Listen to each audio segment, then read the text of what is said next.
of Fun and Love. Let's all welcome again Dex Del Rosario, Miss Sugarbet, and Ron Sarol.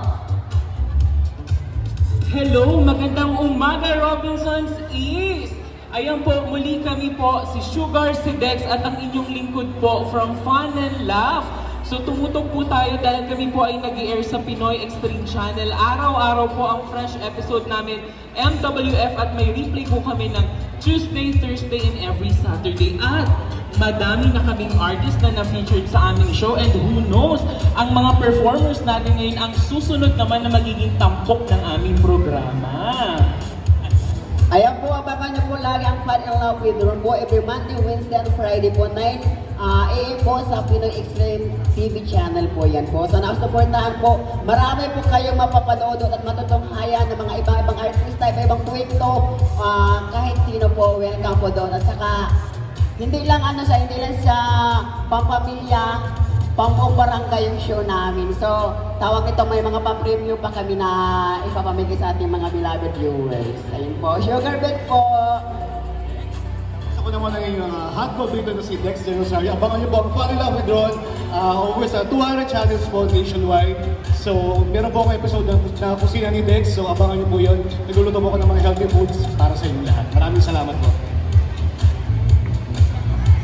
Isa pa lang masasabi ko kasi follower nila ako at viewer ako ng Fun and Love. Talagang idol na idol ko sila. Patok na patok yung pagluluto ni Dex. Yun, mga healthy food po. So, atin po silang supportan. Ron, bago kayo pakawalan, lalo na kayo ni Dex na homegrown talent na MKF.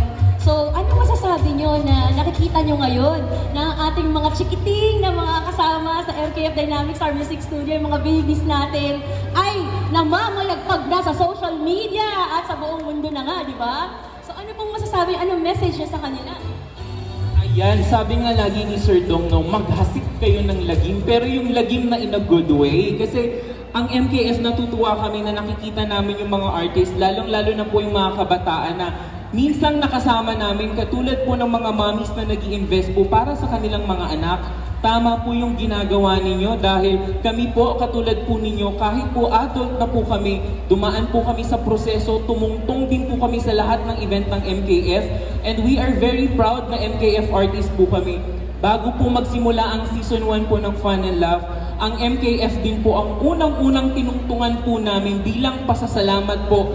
At ngayon pong patapos na po ang Season 1 at magbubukas ang Season 2, nandito pa din po kami para magbigay galang sa aming music school na aming minamahal.